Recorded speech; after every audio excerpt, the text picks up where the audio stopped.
A nation can never grow if the leaders are greedy. A nation can never grow if the leaders are greedy. Once they see greed, they exploit the greed of the leaders. Have you ever noticed, why is it that most African countries are poor? Because their leaders are greedy. And they are taking advantage of the mindset of their leaders to destroy the nations. For what reason? For natural resource. The only reason African leaders are being manipulated up to today is because they are greedy. It is because they want only for their pockets, not for the betterment of Africans. I want you to listen to the background history of how the colonizers took over Africa. This is Rufai Oseni, a Nigerian journalist. Most of you know him very well. He works with Arise TV. What he said here, the history he told here is mind-blowing. And believe me, this is a must-watch for every African. So that you understand, you have this at the back of your mind of what we are dealing with. Just watch this video and share your thoughts afterward. I'm going to be talking about something called the genesis of distortion. I titled it, I said the genesis of distortion. The reason why Nigeria it is today is because there's a genesis to the distortion. It didn't start today. And I'll take you back to some key dates. I'll take you back to the year 1914. The year 1914 was the year they amalgamated the Northern and the Southern Protectorate. But before then, the British had first amalgamated the Southern Protectorate. Because you see, when they came, they met us fighting ourselves. Prior to that time, we had fought the Kiriji and the Jalomi wars. So in the South, for instance, when the British came, the only thing they had to do was just to unite the warring factions. Because the Ijeshakiti Parakpo were fighting deep, the Oyo people and all of that. So we were fighting and we had made a lot of slaves. Most of the people that went from the Kiriji and Jalomi wars were those that went as slaves to Latin America. Those are the people that came back as what we call the Agudaos. These are the likes of the Darochas. So that's why you see that Lagos Island is filled with a lot of Brazilian architecture. They even celebrate Fanti Festival. In fact, we eat frijon in Christmas. Frijon is not native to us. It's Portuguese food. So those were the cultures they brought back. But how did we get those cultures? Because we were fighting. So they said the kingdom of God suffered violence. And all this violence can take us by force. We were already fighting from hitherto. Then the British came, settled the fight, then they colonized. The first inroad of the British in what is called Lagos colony today came in the middle 1800s. When two people too were fighting over the throne of Lagos, Kosoko and Akitoye. So they called in the British to come and settle fights. But you see, when you call a bigger man to come and settle fights of something that is very juicy, what do? They take it from you. So when Akitoye went aboard a ship called the HMS Prometheus on the Lagos Marina here, and he said, the British said, we don't know what you're talking about. Sign this edict that you will cede Lagos to us. So Lagos became a crown colony, and that's why in 1906, the first thing we did was the Southern Protectorate, the other fighting parts of the Yoruba parts, and Lagos colony. And that's why you see up till 1960, in fact, when we gained independence in 1960, residents full-born in Lagos had the chance to either choose a British passport or a Nigerian passport. But a lot of them opted for Nigerian passport. So after that amalgamation, they started to rule over us. So guess the things they started to do to us. The first thing they did was they distorted our mindset. That's the genesis of the distortion. So they told you that your black color was never good enough. How did they do it? Indoctrinations. At first, they told you have to go through an education system. And after the education system, they said your language was not good enough, so they taught you in English. Have you ever wondered that if we are taught mathematics in Igbo, there will have been more people with a sound understanding of mathematics than in English? So the first thing you have to do, you have to learn your colonizer's language. And when you learn your colonizer's language, they took away your identity on how to think. So they call your customs and traditions idolatry. And the last thing they did was that they set up a fight between you, because they know if you are united, then there's going to be a problem. You remember the Tower of Babel? Even our God knew the importance of unity. So what did he do? He changed the language. So they set up a fight. And it's so easy. How would they do it? They have agents. Stir up ethnic strife. Yorubas will fight Hausa, Hausas will fight Igbos and all of that. And they fan the embers. And they constantly do it. So the first genesis of distortion was the initial colonialism, and they continued. In fact, they did it up till 1959, when we had the first elections, the 12th of December. You know what they deliberately did? That election, we know who won that election. Who had more votes? The NCNC had more votes. But originally, the British had planned that it was going to be a hung parliament. You know what they call a hung parliament? A hung parliament is when there's no clear winner in a parliamentary system. So you have to form a government of national unity. The British had known that it would be either the Yorubas and the Igbos, the Action Group, or the NCSC, and the MPC. The MPC was standard. So that was how they did it, and that was what happened. But they knew that was going to bring a very big problem. You had a boisterous Action Group in opposition. There was going to be problems. And they knew it was not going to last. And they knew that it was going to open more fault lines that led to the war in 66. So have you ever wondered that it was just after 6 years after the first elections? No, then we had another elections in 64-65 that spanned into 64-65. So pretty much 6 years after the first election and 2-3 years after the second election, then we had a civil war that further deepened the fault line. So the first agent of distortion, and I'm sure we all know that, it will take years for you to recover from such a strife like that. So they have set the tone for what became the war, and they are giving it to us at a beat, and we are taking it. So once we are taking it, once we have fought the first civil war and all of that, and when the civil war started, they were the ones too that started selling their weapons. So afterwards, they had started the first genesis of distortion. They had caused hatred amongst us. The hatred means that we will never be able to come together. And please, that's why I say every wall of hatred you have for your brother, break it. Because if they can take our unity, they can take our strength. So once they caused that hatred, we couldn't come together again. And that's what we've been circling with. In the last election, our problem was not about tribe or religion, but they made it about tribe or religion in the end. Because they know the genesis of distortion. So that's the first genesis of distortion. And that's why you see that life in Nigeria has now become something like an Obasian state. It is brutish. We talk about Leah Sharibu. Leah Sharibu is a symptom of a deeper problem. We talk about Nigeria not work. It was not structured in a way that it was going to work, because people wanted to take it for their own benefits. And that's why they don't like the truth. That's why they want to dominate every sphere. They want to shut people down in the media when you try to rat them out. So they deliberately put all of these things in place so that these systems and these hegemonies will not make you come together or work.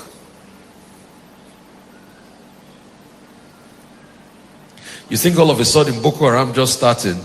It's also part of a grand system.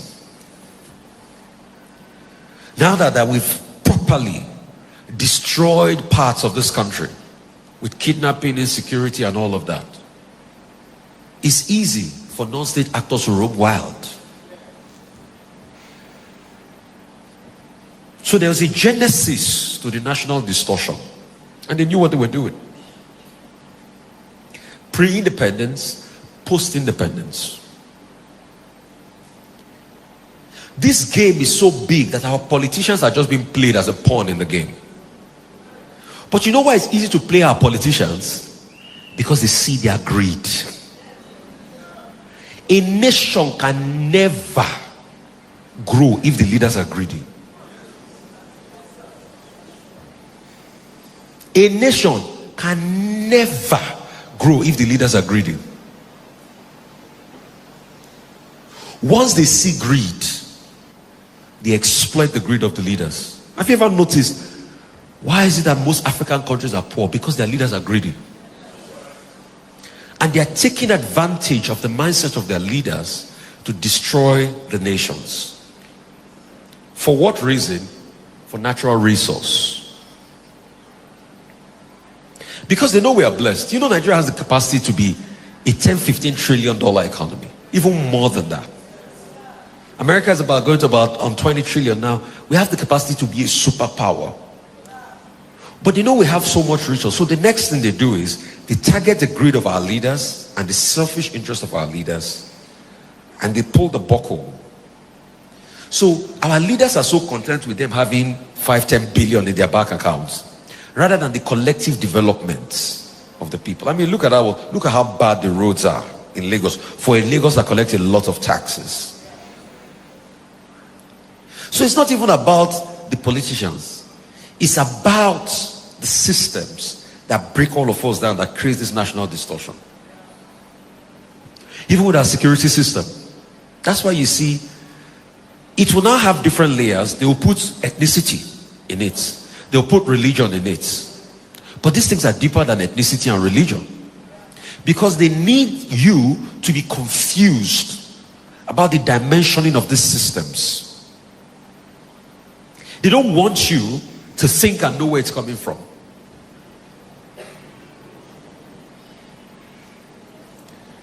So the truth is, you can't grow beyond the system that is fraudulent. That's why you see the way we are today with the Naira.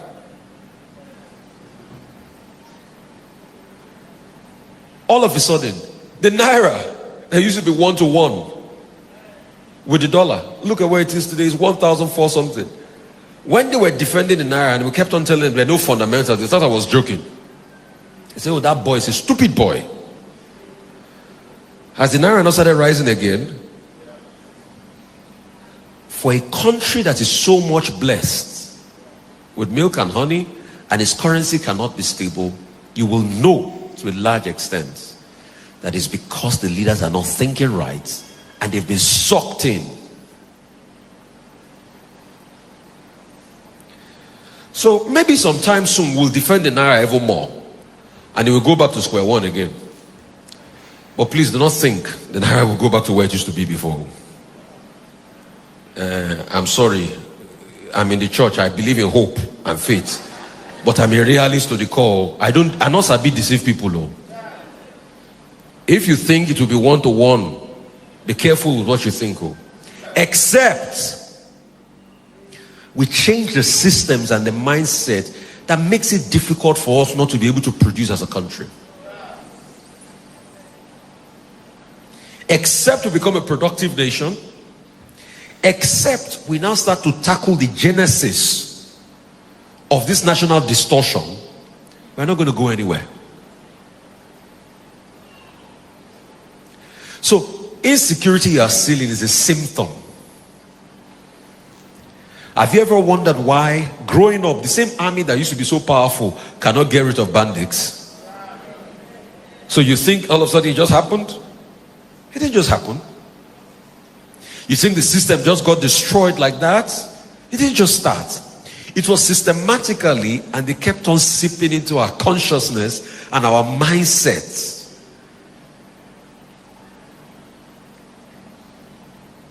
And that's why you see it's getting more difficult by the day. But you see, in all of this, for those that have facts and know the Lord, their feet shall be firm on the ground. But the thing is, it's not about just having facts and knowing the Lord. So what are you doing about it in your space? Are you part of the national greed? Because the world has enough to meet human need, not human greed. So we have a leadership that wants to meet their greed and meet our need. It can never be possible. That's why you see how much trillion, 26.7 trillion budgets. It's not going to go far. You know why? There's so much greed. A lot of people want to eat. Egunje.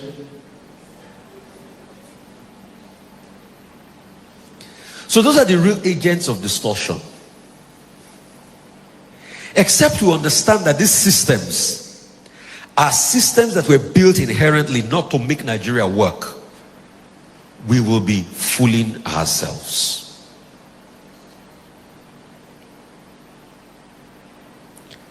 And people like Leah Sharibu and other people that have been caught in the crossfire of Nigeria are just victims in all of this. They're just symptoms. The issues are deeper. In the last 10 years, have you seen real progress? It keeps decelerating. Have you ever wondered why? Because there are no fundamentals. All we have is little successes that people amplify, but it doesn't make it true. What 50 naira could buy 10 years ago, can it buy today again? We say we have gas, we are flaring gas, but we can't buy gas in our own country without having an exorbitant fee. We produce electricity, but it's not enough. Despite the fact that they don't give you power, they now come and say band A. And you're not even getting the band. The electricity agency has like bandits.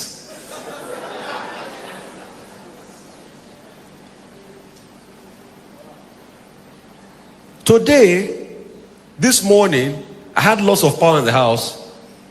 I recharged, how much was it? 40,000 naira. And I got, I think, how many units did I get? Maybe a little over 100 units. But have you ever wondered, why is it that at some point power was a lot better then than it is today? Some people will say, oh, it's because Nigeria population grew. No. It's because the system kept on getting corrupt and more greedy and more greedy and more greedy and more greedy to the point of distortion. And if care is not taken, it's going to be worse. I don't like to deceive people though. Yes. If the church does not rise up and speak truth to power, if the actors do not rise up and speak truth to power, it's going to be worse. If they ever told you that we can have a country where they can kidnap somebody for close to 10 years, would you ever have believed it in Nigeria before? No. If they ever told you that you will have a country where food can be this expensive, would you ever believe it? If they ever told you that Nigeria now will be so at a point that Benin Republic, their currency is bigger than ours. If you saw the front page of the Telegraph newspaper yesterday, they said Nigerian neighboring countries now reject Naira up for CFA and dollar because CFA is 650 to the dollar. Naira is 1,004 something to the dollar. And if care is not taken, it's going to be worse because at some point we are getting to 1,900. This was the same CFA that as at the early 90s, 16,000 naira was 1 million CFA.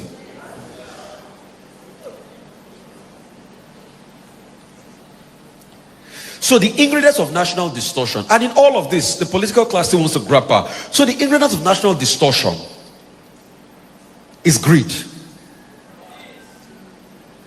But the funny thing is, what I'm most scared about is the greed of the people. Because you see, all of these unscrupulous politicians, they have agents. Some of them will have agents in this place, isn't it? But because, and I'm going to talk to you today, because of what you want to benefit, you see the truth and you look away. You don't know you're doing yourself. Because if this country is good, it's going to be good for all of us. If this country is not good, it's not going to be good for all of us. Are you happy the way it is that as a city as big as Lagos, we don't have pipe-borne running water? When last can you open your tap and say this is government running water? And for you to still do borehole, they are going to charge you for doing borehole. But guess what? I had a friend that was telling me, I said, 1992, when he moved into his house on Mole Estate, there was pipe-borne running water that came into his house, and they said, connect to government water. So how did the situation become deplorable over the years? So these are the agents of national distortion, and that's why I say insecurity is just part of them. The same north that people used to love to drive to in the past, very lovely roads that your car will even break down, you will sleep on the road, are places that you can't go again because of greed and national strife. But let me tell you, they will look for all sorts of things to cloud it. They will call it, oh, it's because of tribalism and everything. That's why you, the people, need to be united. Yoruba, for an Igbo man, the Yoruba brother is not your problem. For a Yoruba man, an Igbo man is not your problem. For an Hausa man, and a Bibo man is not your problem. The thieving political class are your problems. Because of their own greed, and they don't want you to thrive and move further. And because it's always been a fight between the masses and the bourgeoisies. That was what the British too did during the colonial days. They will always build systems of exploitation from you. They will levy you, they will tax you. Number one system of is taxes. Now they want to collect what tax from you? Cyber security taxes. Has your earning increased? So, and that's the mindset of a few continue to get richer, while a lot of people continue to get poorer. Real quickly, how do we break these agents of national distortion? Number one, unity. We must unite across every cultural bound, because our real problems are the perpetrators of evil, not your brother from another tribe. And that's why today I come here on behalf of Nigeria. Anybody that's been caught in any tribal debacle or war, please, I apologize, let's forgive. For this last election, please, let's forgive. We can't continue to hold the hurt so much. It will stop us from progress. These are bad people who want the division to continue so that we will not be able to reason properly for ourselves. So it's a gimmick to set us against each other. You are not my brother. You are not my problem, my brother. You are not my problem, my sister. It is those who are manipulating us that are trying to cause chaos amongst us. So please, whoever is hurt, I beg, on behalf of the integrity and the hope we expect in this country, let's forgive. Another thing, we need to hold our politicians accountable. And that's why I say kudos to you, sir. Please, a big round of applause for Reverend. A big round of applause for Reverend. As a church is set up an advocacy group, most churches will not try it. Because they'll be waiting for the day one politician will come and donate drum.